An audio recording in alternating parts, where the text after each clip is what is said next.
This is Mustang Mike, and you're watching WGS-TV.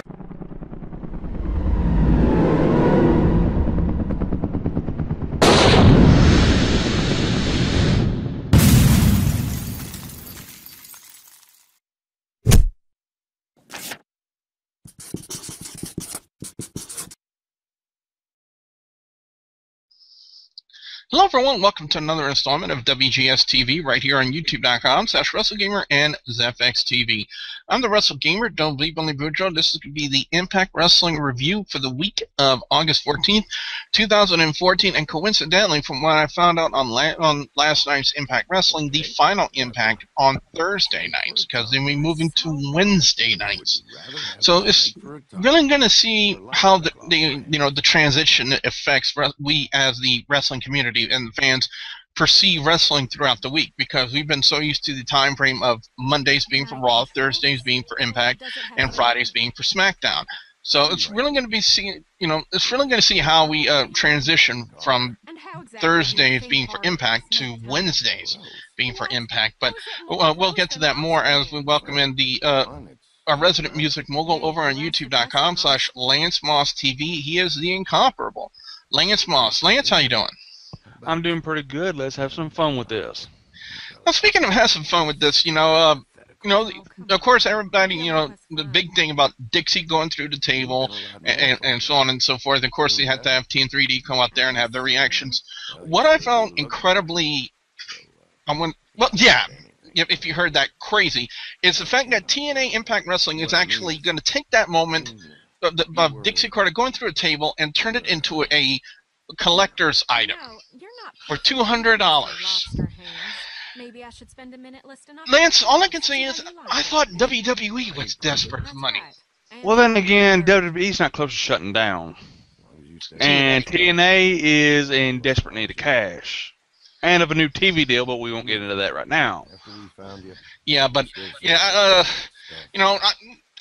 all honesty, when I saw that on Impact Wrestling, it did pique my curiosity. I wanted to see just exactly, what they were selling, this commemorative plaque and the piece of the table that Dixie Carter went through on last week's Impact Wrestling.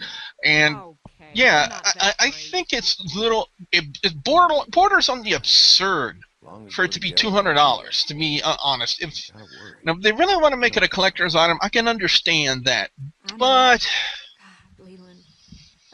there's just something about that. But one thing I was not objective to is the fact that they use the opening segment to set up the big mashup they were featuring throughout the week on Spike TV. TN3D versus the Hardys. And one thing I was really looking forward to, Lance, is the fact that you have two big name tag teams in the form of Team 3D and the Hardys, and they're going to go at it one more time. To me, that sells out any kind of a show. Definitely. I mean, let's face it, Team 3D, formerly Dudley Boys, whatever you want to call them, versus the Hardys, formerly the Hardy Boys. They're two legendary tag teams in their own rights. So we know we're in for one hell of a match. Definitely. Speaking of opening, a hell of an opening match, how about this one? The X Division Scramble match. We had Low Key, Manik, Tigre Uno, Crazy Steve, DJZ, and Homicide. This was an elimination style match, and the eliminations went as follows. First, it was Tigre Uno with the Sabertooth Splash on Crazy Steve. I don't see Crazy Steve getting a title shot anytime soon. Second, it was Manik with his form of the Gutbuster maneuver. It starts with the underhook into the Gutbuster. I think he has an elaborate name for it. I'm not exactly as sure what it was, but it was on Tigre Uno. DJZ did Dirty Pin on Manik, holding the ropes and eliminated Manik. Homicide hit the Gringo Killer on DJZ. I'm pretty sure Shane Helms is good to see that, as he was the innovator of the move. Remember the Vertebreaker. And the final elimination, it was Low Key with the Key Crusher on Homicide. Low Key wins the match and gets a shot at the X Division Championship, currently held by Samoa Joe. I gotta say, Lance, not a bad way to open up on Impact Wrestling this week with that X Division Scramble match. Definitely not a bad way. A pretty good way, actually. And to set it for next week, basically, Joe versus Loki, that's gonna be a great match. Oh, definitely. Definitely. I'm really looking forward to what we get from here. But now we saw in the past couple of weeks on in WWE, you know, we saw Stephanie McMahon, who by the way has her own merch. By the way, I don't know if you guys knew that, but I got the emails from WWE.com that she has her own merch. Now one of them is a big ripoff of the Daniel Bryan yes saying Steph. You know, we saw Stephanie get arrested, and then of course we saw Brie Bella get arrested. So I guess TNA felt that they had to have some of their own talent get arrested in the form of EC3, Rhino, and Rockstar Spud. And this is what happened. We had EC3 Company come out, demanded that Bully Ray be fired by Kurt Angle. Kurt Angle said, "No, you know what? You're either going to be in my ring wrestling tonight, or you get out of my ring." EC3 said, "No, this is a Carter ring. You're either going to do what I say, or we're going to hold the show hostage." Kurt Angle calls down the cops. And one of them, you know, what a weird-looking tie, calls down the cops. First, Rockstar Spud in his tiger outfit thinks he's a tiger, and kind of puts his hands on the cops. Wrong thing to do, as he got swarmed over. Rhino got into it as well, and finally EC3 threw money at the cops. Cops decided he didn't want the money and put EC3 in handcuffs, and pretty much to the joy and adulation of the crowd over in New York City. So.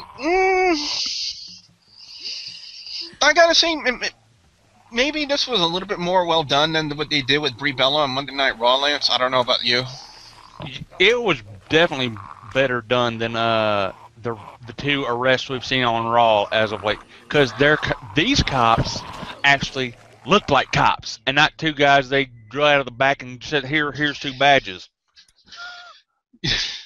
Yeah, but following that, we had, of course, you know, Samuel Shaw backstage. You know, he's feeling some guilt over what's going on. You know, he feels that he's the reason there's a rift between Anderson and Gunner, and this is the reason why the match was taking place. So, you know, Gunner was trying to reassure him backstage that it wasn't his fault. You know, this is, you know, something that we're going to go out into the ring and settle, and it really didn't happen. Samuel Shaw interjects himself into the match, and you know, one thing I really did, one of the things I asked on the Facebook page during the coverage of this last night, Lance, is, you know, where are they going with this whole angle with Anderson, Samuel Shaw, and Gunner?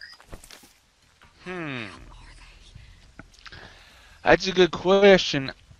I kind of think it's going to turn into like a whole three-way match feud with some sort of hardcore violent stipulation, because I have a feeling Gunner's going to get pissed off, go off on Sam Shaw, and then he's just going to go bananas, and then, well, Anderson, well, he's just an asshole who wants to beat somebody up. So.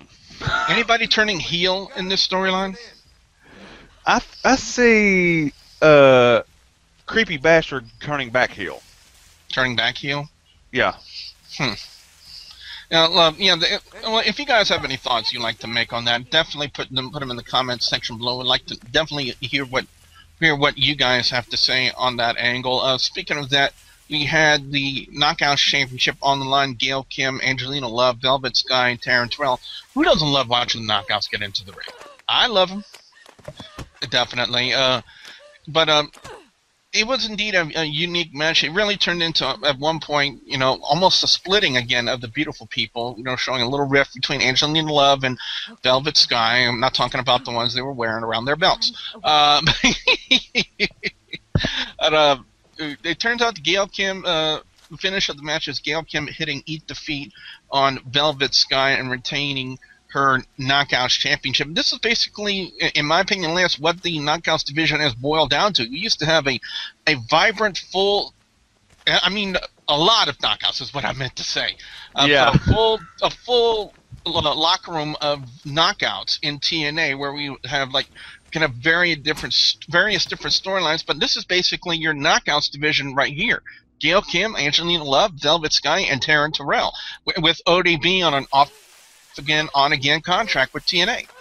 Yeah, I mean, it's kind of saying, kind of like the whole roster in itself. I mean, look at all the divisions. They ain't as big and flush as they used to be.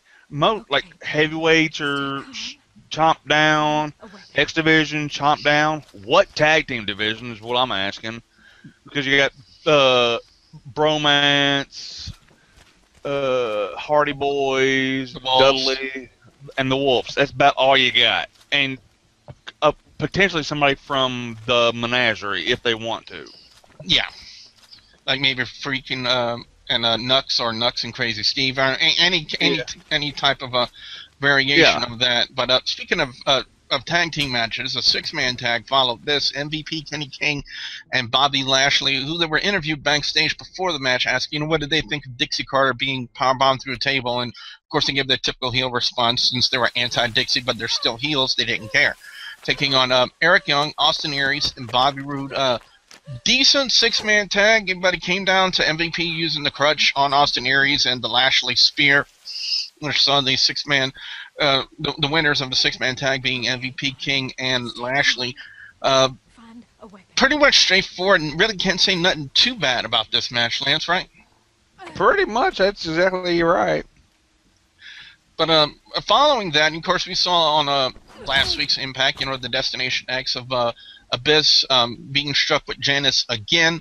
So Abyss came out and demanded Janice back from Bram, and it started making all kinds of weird insinuations that we'll not even say on here because it was like, that's all I'm going to say.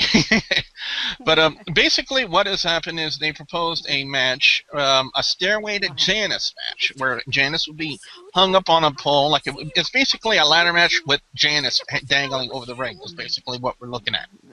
And the man from South Bronx, Unknown's Cartman, brought this up to me on Facebook. There might have been one other instance where they had something like this. And the only thing that I could possibly imagine, if I can remember correctly, Lance, because I know that storyline, they say he was struck by Janice. The only other person I could think of that they did with this, and they might have done it, I'm not 100% positive on it. I would have to go back and check. But it would be Abyss and RVD. Yeah. Because that's how they... Because, remember, RVD was never defeated for the TNA Championship. Yeah, exactly. And that's why they wanted to build a storyline when he came back with him and Abyss, of course, and had to, tie in Janice. And, of course, you had to have Magnus come in, make some derogatory comments towards Abyss and women and stuff like that. We're not even going to repeat because it doesn't bear repeating or even mentioning on here. But following that, it's hard to describe it. It's Cowboy Jane Storm, of course, doing that creepy new whistle, that little tune. I'm not even sure as to what that is. If I can get a response from him on Twitter about that, that would be a instance if like it's a certain tune or something. But it's definitely kind of eerie, creepy, and whatnot. As we're being joined by the Bay Area MVP known as Will. We're talking about what happened with James Storm and Sonata, and it's still a segment that I look back and I'm thinking, what? Just give me a minute. Tell me what happened. As Will, are you there? Oh, hi. How's everything going? Yeah, we're talking on the subject of that little segment with Cowboy James Storm and Sonata, and just how weird it really was. Oh, the little revelation he was talking about. I thought that wasn't the type of stuff I thought he would do, but it was kind of kooky, though. I didn't think he would have it in him, but what a revelation. Oh, yeah, and all I can say is I feel bad for Sonata having to be the one that was tied up right there. There's just so many bad things that could come across someone's mind when they're thinking about how another man is putting their head on them while they're tied up, and so many wrong things that can happen right there. Only you would think of that. Well, somebody has to. Somebody has to. But and we'll lead up to the main event, Team 3D versus the Hardys. Guys, the only thing I can say is this is how tag team wrestling should be done. If you want to take a course on Tag Team 101, you have to watch what they did last night on Impact Wrestling between Team 3D and the Hardys, because honestly, in my opinion, they stole the show. ladies and gentlemen, just to comply, that is exactly how tag team wrestling's supposed to work.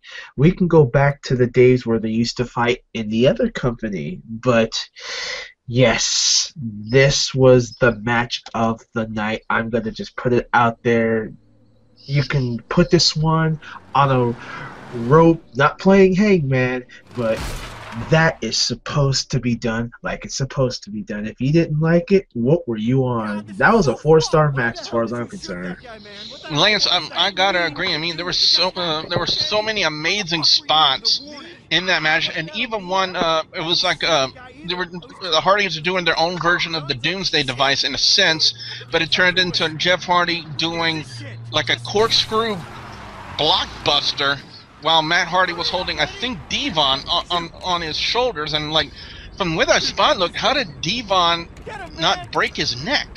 For one, I'm not sure that wasn't botched. Because it just looked a little, it might have been botched a little bit. It was something we haven't seen before. You know, I know, I don't think it's anything that hasn't been tried before. I know, but it's like, it's like they kind of like, this ain't right.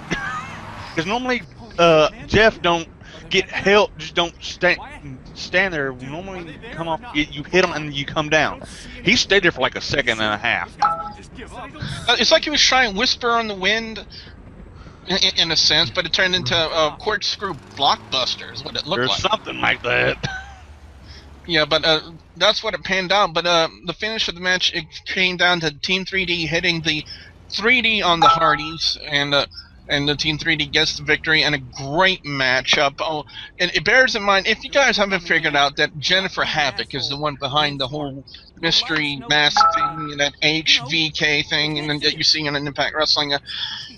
I feel sorry for you. But is this the right time for Impact Wrestling to be bringing new talent in right now when they're struggling so much financially? That's the big question. And I definitely want to hear what you guys have to say out there who are watching this right now on WGS-TV, your thoughts on that, as well as we go into our overall scores and our picks for best and worst match or segment of Impact Wrestling this week. Impact Wrestling this week was actually more entertaining than Destination X, to be rather honest. I was really more entertained with what they do. Hands down, best match of the night is Team 3D and the Hardys. I mean, they literally stole the show, and is exactly what Will said, and I've said already, and everybody else has got to concur with this. This is Tag Team 101. This is how Tag Team Wrestling should be done. The matchup with Team 3D and the Hardys, they know how to work the crowd, they know how to do all the spots right, barring that little thing me and Lance already talked about. And it was just an all-around really great match. Worst segment of the night, I'm actually going to rename it. I'm going to call it Confusing Segment of the Night. James Storm tying up Sonata. And that's all I can say is I'm confused. I kind of figured when they would start doing that new creepy whistling before they would cue up James Storm's theme music, that they were going to try to tie it into maybe a creepy kind of a gimmick. They were trying to like come up with James Storm, and we kind of saw the birth of it a little bit. You know, the precipice of it. You know, the start of it. Last night on Impact Wrestling with that whole thing he did with Sonata. So I kind of figured, you know, they're going to try to take that in a creepy kind of direction. And all I can see is first vignette, mission accomplished. So that's why I call that Confusing Segment of the Night. Overall score for Impact Wrestling, 3.5 out of 5. Let's go to Lance next, get his overall score and his picks for best and worst match or segment of Impact Wrestling this week. Lance? Overall, match-wise, there really wasn't a bad match. There was one not-so-good match, which was the Anderson-Gunner match. But, yeah, that was still pretty good. I'd still like to see Shaw get jaw-jacked. Because he did by Anderson, just bam! Best match. Yeah. Best match, because it's tag team how it should be. 3D versus Hardy Boys. How can you not love it? Best segment, I like the, because y'all know I like crazy crap in wrestling, crazy storylines, kind of creepy. I like the whole James Storm, tied up Sonata type deal. It's like because I know where they're going with it. They're changing Sonata, and Storm's just going to be some weird pissed off redneck. Kind of like Bray Wyatt almost. Is that a dude or not? No, him cult leader. Oh yeah, yeah. And I don't think he drinks as much beer as James Storm. Yeah. You got a point there. And finally, we're going to go to Will and get his overall score and his picks for best and worst match or segment of Impact Wrestling this week. Will? I'm sorry I'm late to the review, folks. So I apologize. Best match, I have to say the tag team match. The worst match, I can't believe I'm gonna say this. The opening match. I got to see this at work yesterday. Yes, I have Spike TV at my job. Yes. I don't know. It didn't appeal to me as much as I thought it would. I don't know. And I gotta give, yes, folks, the honorable mention. Hashtag honorable mention.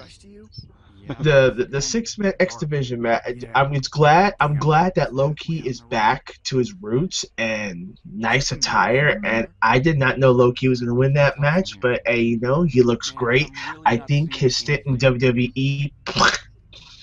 And best segment, I have to agree with Lance, James Storm's Revelation. We'll probably never see that ever again in TNA. Worst segment, yes, like Billy said, folks, the HVK. If you guys don't know who it is, you're living under a rock. Might as well get your snail shells and start going under those rocks. We already know who it is.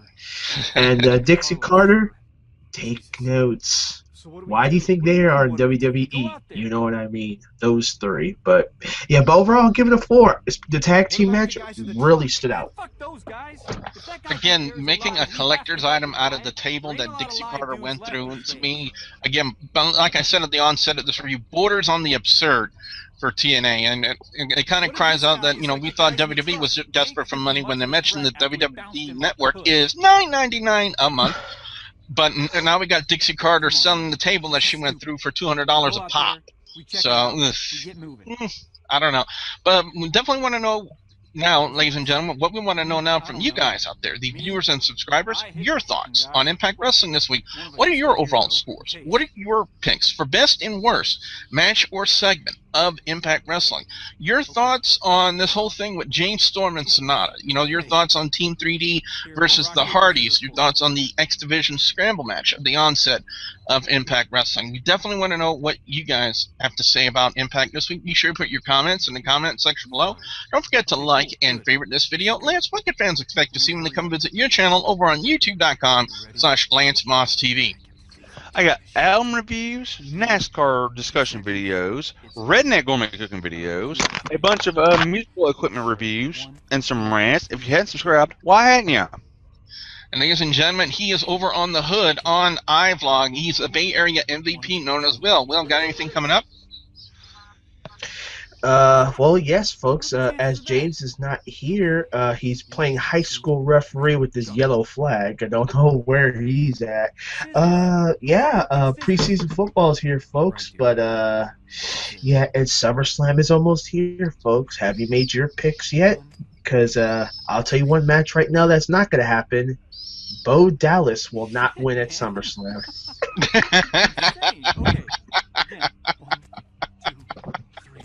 I kind of figured you'd have to sneak that one. Yeah, I kind of figured you'd have to go there because he is not a hashtag believer.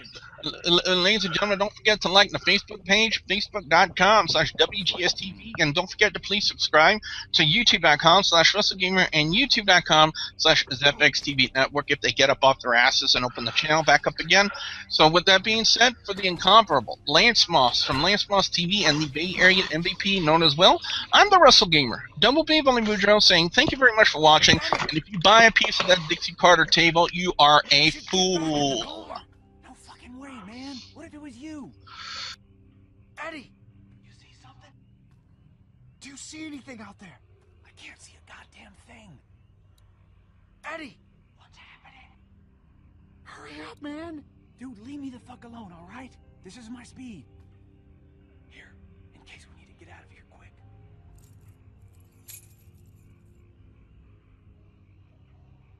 Way to go, idiot!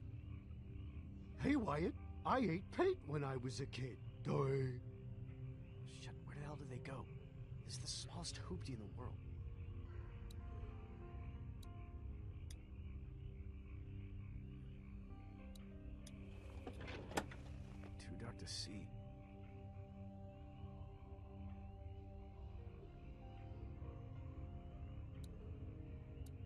Hey, maybe I can see better with that guy on.